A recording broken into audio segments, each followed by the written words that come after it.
Muito bem, estamos de volta com o programa de Carrinho e vamos então para a entrevista da semana. O verdadeiro professor, assim brinca Pedro Ernesto Denardim, para falar desta figura que, além de grande comunicador, jornalista, com muitas coberturas esportivas, é também, de fato, um professor de universidade.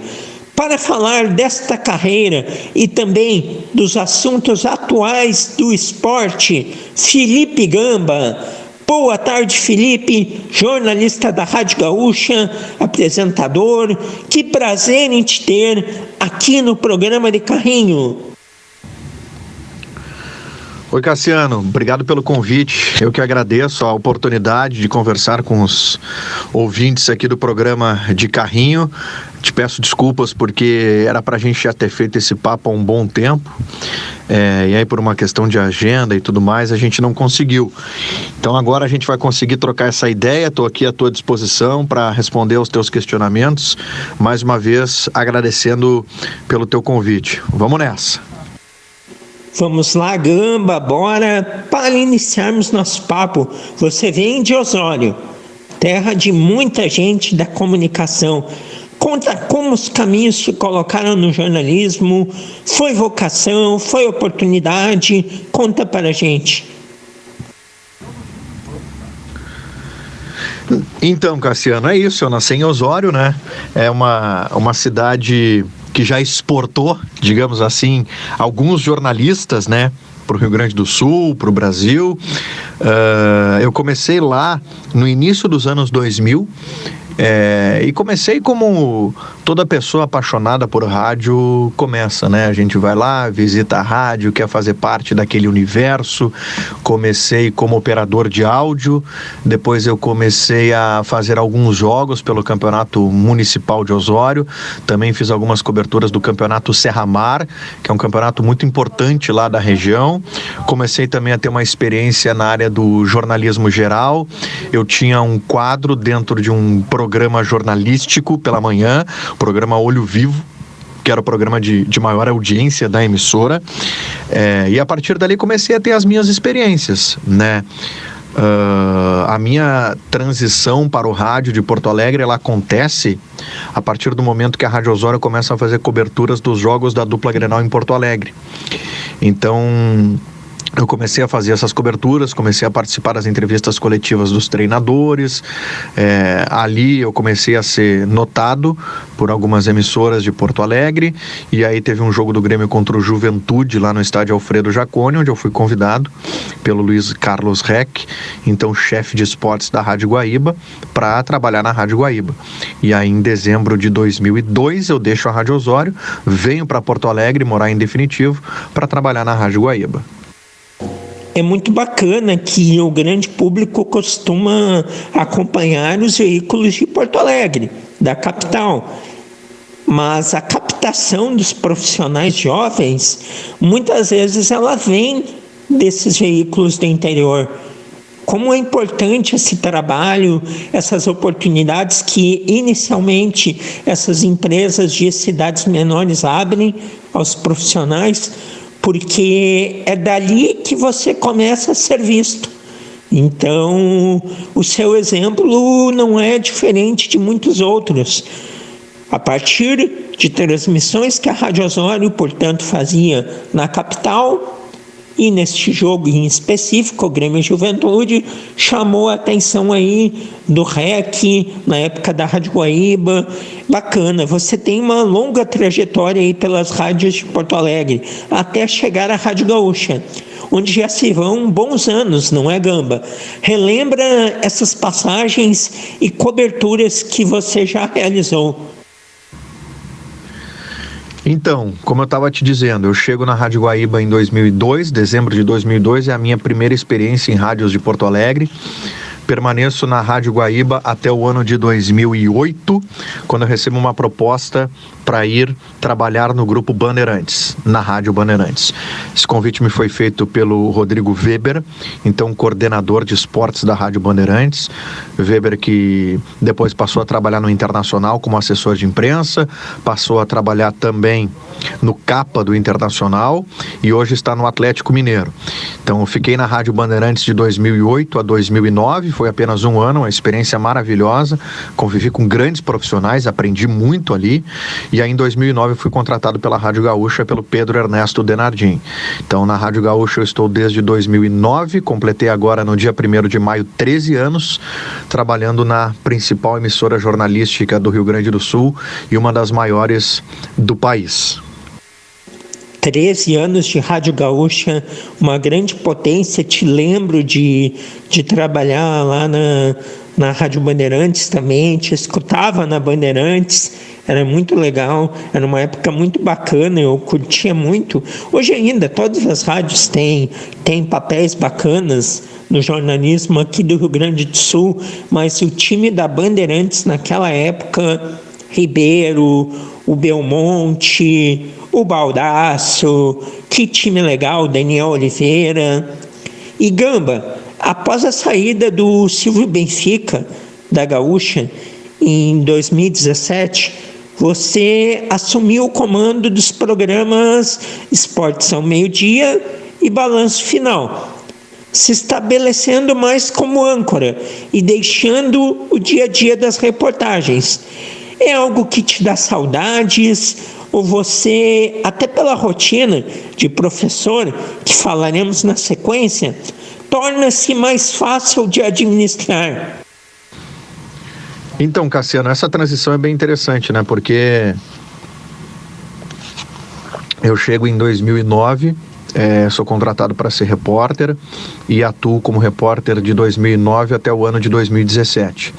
2017 eu estava em férias, em fevereiro daquele ano, estava numa viagem no exterior e aí eu recebo uma ligação do meu então chefe Rafael Sequim, me informando que o Silvio Benfica estava deixando a emissora e que eu seria o novo apresentador de esportes ao meio-dia, passaria a ocupar os espaços do Silvio Benfica na Rádio Gaúcha, mas ainda assim, de alguma forma, eu faria uma espécie de transição, né, da reportagem para a apresentação de programas. Mas efetivamente eu passei a ser apresentador, passei a ser âncora, ainda fiz mais alguns jogos como repórter, mas foram poucos esses jogos e digamos assim que desde 2017 já não faz mais parte da minha rotina atuar como repórter.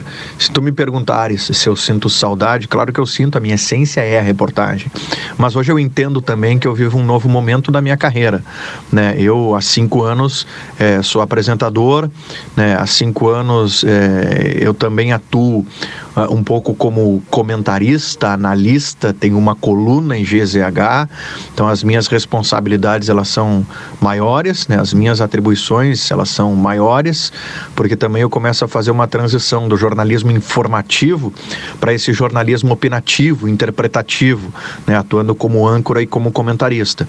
Então é um momento da carreira que eu me orgulho muito, tenho muita satisfação daquilo que eu consigo entregar hoje e dos espaços que eu ocupo na Rádio Gaúcha. E além das tuas atribuições na Rádio Gaúcha, tem a sala de aula.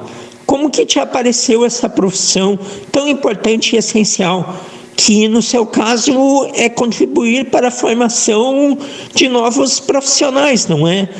Além disso, que avaliação você faz deste mercado atualmente? Essa é uma pergunta interessante, né? Como que surgiu a sala de aula? Eu entrei na Rádio Gaúcha em 2009, como eu estava te dizendo, né? E aí em 2014... Desculpa que eu estou tomando um cafezinho aqui conversando contigo. Aí em 2014... eu recebo um convite para ser professor no curso de jornalismo da PUC.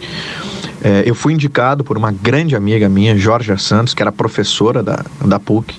Ela dava aula das disciplinas de rádio, que foram as disciplinas que eu assumi na sequência. A Jorge estava saindo para fazer o mestrado dela em Portugal. ela sugeriu meu nome para o coordenador de jornalismo da PUC, o Fabian Shelkanoff, que até hoje é coordenador, meu grande amigo. E aí nós começamos a conversar, eu passei por um processo seletivo, sim, na PUC também, fiz provas, e entrei na PUC em 2014, né? Esse período aí foi final de 2013 a início de 2014, fevereiro de 2014 fui contratado pela PUC e lá estou até hoje. Então eu tenho já uma experiência indo para 8 anos de sala de aula, que é a minha realização profissional, assim, se eu puder te resumir dessa maneira, Cassiano, porque o rádio me deu tudo que eu tenho, né? A Rádio Gaúcha me traz muita satisfação porque eu consigo exercer a minha profissão, estar em contato com o meu público, com os meus ouvintes, mas a sala de aula é o contato que eu tenho com os jovens estudantes, né? Estar na academia, poder ajudar de alguma maneira na formação acadêmica desses profissionais que estão saindo dali, muitos vão trabalhar no mercado, outros vão empreender seus negócios, mas esse contato com jovens, com estudantes é o que me traz uma satisfação muito grande hoje, né? Então, há 8 anos que eu me sinto realizado por poder estar dentro de uma faculdade, por estar dentro de uma universidade como a PUC, podendo ter contato com esses alunos. Eu consegui, graças ao Grupo RBS, né, conciliar sala de aula com o meu trabalho aqui. Sou muito grato à RBS por todo o suporte que eles me dão desde esse início, lá em 2014, quando a gente tinha como diretor da emissora o Ciro Martins Filho, que hoje não está mais aqui, mas foi uma pessoa que me incentivou muito, né, nessa minha imersão acadêmica, né, nessa minha ida também para a academia. Sou muito grato a ele. Desde então a RBS sempre me deu todo o suporte e graças a isso que eu consigo conciliar essas duas atividades. Que bacana! E na programação da Gaúcha, você sempre abre espaço para falar de pautas que precisam ser discutidas e não podem ficar alheias ao esporte. O futebol não é um mundo à parte, que tudo pode.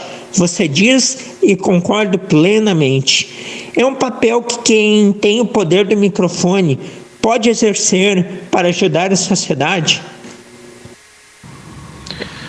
Essa é uma questão importante, eu te agradeço até a pergunta, né? Porque quando eu passei a ocupar um espaço, Cassiano, também de opinião com uma coluna no site de GZH, isso foi algo que me gerou uma série de reflexões. O que eu poderia acrescentar? O que eu poderia trazer para o meu público que pudesse acrescentar esse público, que pudesse agregar? Que saísse um pouco, né, do colunismo caça-clique, aquele que persegue o acesso, aquele que persegue a meta de audiência, né? O que eu poderia buscar nesse sentido? Acho que o meu primeiro ano como colunista, eu passei por uma espécie de transição e sim, fiz muito desse jornalismo caça-clique, né? E reconheço isso porque era um modelo que eu não estava acostumado, que eu não estava entendendo. Eu estava aprendendo com as colunas sendo publicadas, né? Eu estava aprendendo enquanto o processo estava se desenvolvendo.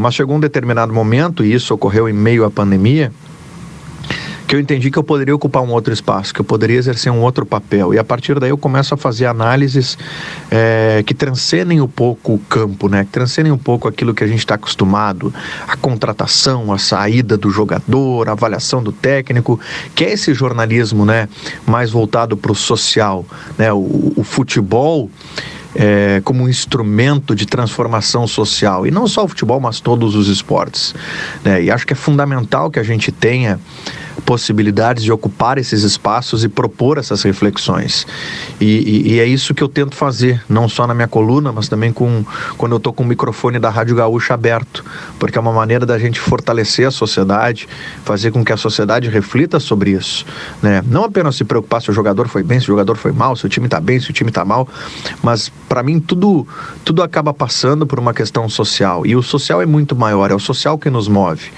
Então isso é algo que eu persigo bastante hoje na minha profissão. Sem dúvida. Estamos aqui conversando com Felipe Gamba, jornalista, comunicador, âncora, apresentador dos programas Esportes ao Meio-Dia, Balanço Final da Rádio Gaúcha, colunista de GZH. Gamba, em casa você tem a Amanda, também jornalista. Tem como desligar da profissão? O Luquinhas, seu filho, deve ajudar nisso, não é? Então, nós assim, né, jornalistas, quase sempre, né, acabamos nos conectando com outros jornalistas, né? Então eu conheci a Amanda na universidade, a gente se formou junto na Unicinos. Ela trabalhava no Diário Gaúcho, eu trabalhava já na Rádio Gaúcha, a gente trabalhava no mesmo lugar, então a gente estudava no mesmo lugar, trabalhava no mesmo lugar, e a gente acabou se conhecendo, a gente acabou se aproximando, começamos a namorar e tal, e a gente tá casado desde o ano de 2015, né? A gente tem um filho, Lucas. E jornalismo, assim, a gente nunca se desconecta da profissão, né, Cassiano? O jornalismo, eu costumo dizer, que é um livro que a gente lê. Se tu te desconecta do jornalismo, é como se tu parasse de ler um livro na página 10 e quando tu retomasse esse livro, tu retomasse na página 20.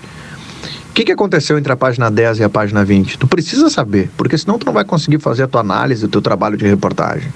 Então tu precisa permanentemente estar conectado. Claro que tem momentos que a gente se desconecta, mas quando a gente volta para o trabalho, a gente retoma esse livro para entender o que está acontecendo. O jornalismo te exige muito. O jornalismo exige demais do profissional, que a gente esteja ali conectado permanentemente, entendendo e aprendendo. Então a demanda do jornalismo sempre é uma demanda muito alta. Para a Amanda é muito alta, para mim é muito alta. E claro que quando a gente está em casa, a gente busca se desconectar ao máximo, né? Com o Lucas e tudo mais, como as famílias normais fazem. Mas o jornalismo te exige, e esses momentos que a gente está desconectado, a gente precisa aproveitar ao máximo a nossa família e as pessoas que a gente ama. Exatamente, o jornalismo é um livro que a gente lê, e por isso que, diferente de outras profissões que tu cumpre o teu horário, termina o horário, vai embora, volta a pensar no serviço apenas no dia seguinte. No futebol isso não é possível, no jornalismo em geral, porque os fatos continuam acontecendo. Eles não estão preocupados se tu tem que descansar, se tu vai ter férias. Não, eles vão continuar acontecendo. E mesmo quem gosta de se informar, pura e simplesmente por gosto, pode ver, se fica um dia sem acompanhar notícias, sejam de rádio, de internet, de jornal, de televisão, no outro dia a pessoa já se sente como se ela estivesse muito desatualizada, muito desinformada. São as coisas do jornalismo, são os efeitos que ele causa, e é gratificante. É muito gratificante essa profissão e, acima de tudo, poder viver ela todos os dias. E agora, falando de futebol, Gamba, momento de Grêmio e de Internacional. Primeiro, Grêmio. Como se explica essa queda para a Série B, Gamba? Todas as semanas eu pergunto para todo mundo que passa aqui no programa de Carrinho. E mais do que isso, como sair de lá? O momento da dupla Grenal, ele é preocupante, né? Ele é preocupante, o Grêmio na Série B, né? O Grêmio chegou ao fundo do poço no ano passado, o Internacional ainda buscando se encontrar, o Internacional ainda tentando entender esse novo momento, de uma direção que apostou em rupturas, não conseguiu sustentá-las, volta a apostar num outro modelo, um modelo mais antigo, né, que é a busca pelo Mano Menezes. Teve esse episódio durante a semana dessa ruptura com o grupo de jogadores, que é preocupante. Estou muito atento, querendo saber o que vai acontecer com o Internacional a partir de agora. E no caso do Grêmio, o Grêmio buscando engrenar na Série B, né? O Grêmio precisa, de uma vez por todas, entender o que é a Série B, para a partir daí começar a pontuar para ingressar no G4 e voltar para a primeira divisão. Mas não tem sido um bom primeiro semestre para a dupla Grenal, não, Cassiano. Não tem mesmo. E sobre o Internacional, mais especificamente, como que no cenário atual de futebol brasileiro o Inter poderá criar uma identidade e buscar títulos aí que há tanto tempo não conquista? A gente falou aí, você comentou sobre essa questão dos salários atrasados, a novidade da semana. triste novidade, né? Mas que no futebol brasileiro ainda é uma marca constante, mas que não vinha sendo aqui no Rio Grande do Sul. Como que o Inter pode voltar a ganhar? Acho que o primeiro passo é o Internacional entender onde ele está e o que ele quer, né? O Internacional até aqui tem um período de uma gestão completamente perdida buscando o norte. Apostou no Ramírez, apostou no Diego Aguirre, apostou no Medina e agora aposta no Mano Menezes. É claramente uma direção que não tem o norte, claramente. Então o Inter precisa entender o que ele quer, né? Esse jejum de títulos exerce uma pressão absurda sobre a direção e sobre o grupo de jogadores. Imagina só que o Inter está indo para 7 anos sem conquistar o campeonato estadual. O Campeonato Brasileiro não é favorito, não vai conquistar, né? O que pode acontecer com o Inter na Sul-Americana? Essa é a competição que o Inter deveria focar. Se tem uma possibilidade de título aí nesse ano, essa possibilidade seria a Copa Sul-Americana. No Brasileiro, o Inter está muito distante dos favoritos. Então é um momento, sim, do Internacional se reconectar com o seu torcedor. Bom, e saindo um pouco aqui do futebol gaúcho e indo para a Europa, mais uma vez, Real Madrid, 14 vezes campeão da Liga dos Campeões da Europa, venceu a última Champions sábado passado, bateu o Liverpool por 1-0 na final, já havia vencido equipes assim como o Liverpool, tecnicamente consideradas melhores que o Real, como o City, como o PSG. Na sua opinião, Gamba, o que prevaleceu? Foi a camisa? Foi a estratégia? Diga o que você acha. Essa questão do Real Madrid é interessante, né? Porque nós acompanhamos no final de semana um time que conquistou pela 14ª vez a Liga dos Campeões, né? Batendo o Liverpool com gol do Vinícius Júnior. Eu acreditava muito que o Manchester City estaria nessa final. Imaginei que o Manchester City fosse conseguir a sua classificação. Imaginei que o Manchester City fosse eliminar o Real Madrid. Como todos nós, principalmente em função daquilo que aconteceu no jogo do Santiago Bernabéu. Um time que tinha uma vantagem, vencendo por 1-0 e toma 2 gols em 2 minutos. Acaba sendo eliminado na prorrogação. Eu imaginava sim que essa Champions seria a Champions do Guardiola, campeão pelo City. Não aconteceu, para mim foi uma grande surpresa. Só que o Real Madrid é um time que cresce no momento decisivo. Foi uma Liga dos Campeões de superação absoluta para o Real Madrid. E não tem como tentar desmerecer essa conquista de um clube do tamanho do Real Madrid. Sem dúvida o maior clube do mundo, né? O City, e aí isso vale o mesmo para o PSG, com o dinheiro que eles têm, eles perseguem esse protagonismo que eles não conseguiram ainda. E eles precisam dessa tradição. Às vezes a gente fala que camiseta pesa, que camiseta é bobagem. Eu até entendo que a essência é o futebol. Mas a tradição de um clube, a veia vencedora de um clube, isso é o que pesa também na essência. Então o Real, também pela sua qualidade, conquistou com todos os méritos a Liga dos Campeões. Com certeza. E já perto do fim do nosso papo, na semana passada o jornalismo perdeu Davi Coimbra. Você, como integrante do Grupo RBS, casa do Davi, seu colega, o que pode falar deste legado?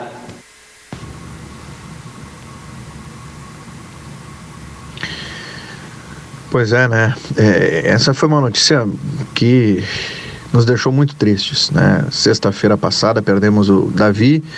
Davi já vinha sofrendo, já vinha lutando contra essa doença maldita que é o câncer há quase uma década.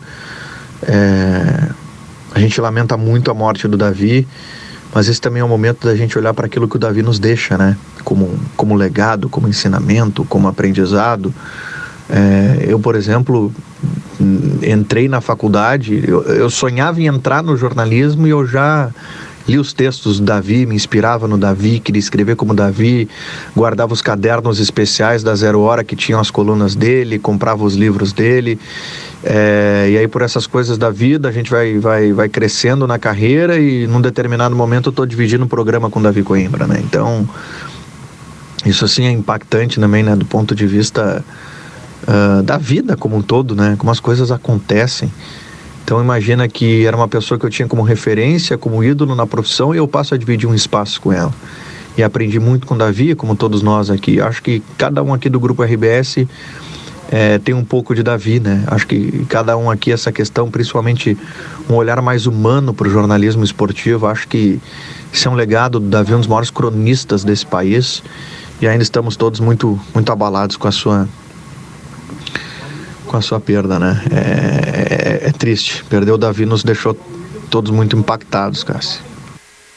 Com certeza, o legado que o Davi deixou, ele é riquíssimo, e eu te diria, Gamba, que não só no Grupo RBS, na profissão de jornalista, no jornalismo em si, especialmente aqui no Rio Grande do Sul, estado em que os comunicadores puderam conviver e aprender com o Davi, quem veio junto com ele, quem veio depois, quem veio antes também, aprendeu com o Davi, então todo mundo tem um pouquinho dele. E futuro profissional, Gamba, quais seus planos, o que tu ainda quer fazer, quais coberturas esportivas te cativam, quer focar na docência, que recado você deixa aí para a gurizada? Sempre que me perguntam sobre o futuro, eu costumo dizer o seguinte: eu quero aproveitar o presente, quero aproveitar aquilo que eu tenho hoje, aquilo que eu ocupo hoje, os meus espaços na rádio, né, o meu espaço na universidade, coberturas, estou preparado para o que vier, é um ano de Copa do Mundo, né, quero cada vez mais, se possível, impactar a vida das pessoas de uma maneira positiva, é isso que me motiva. Muito bem, Felipe Gamba, muito obrigado pelo papo, por ter falado aqui com o Vale do Paranhana, com o pessoal que nos ouve pela internet, no canal de Carrinho no YouTube também. Grande abraço e até uma próxima. Cássio, eu que te agradeço, cara. Muito obrigado pelo carinho aí, pela gentileza, né? Desculpa mais uma vez a gente não ter feito esse papo antes, mas foi uma enorme satisfação. Um abraço aí a todos os ouvintes do canal de Carrinho, né? Também para quem nos assiste aí no YouTube. O pessoal do Vale do Paranhana é um pessoal muito querido, um pessoal que eu gosto muito, e sempre que possível, que precisar, só me acionar que a gente troca essa ideia. Tá bom, meu velho? Muito obrigado, um abração aí. Show de bola, muito obrigado, Felipe Gamba, entrevistado desta semana aqui do programa de Carrinho, jornalista da Rádio Gaúcha, apresentador, colunista de GZH, professor. Grande papo tivemos aqui mais uma vez.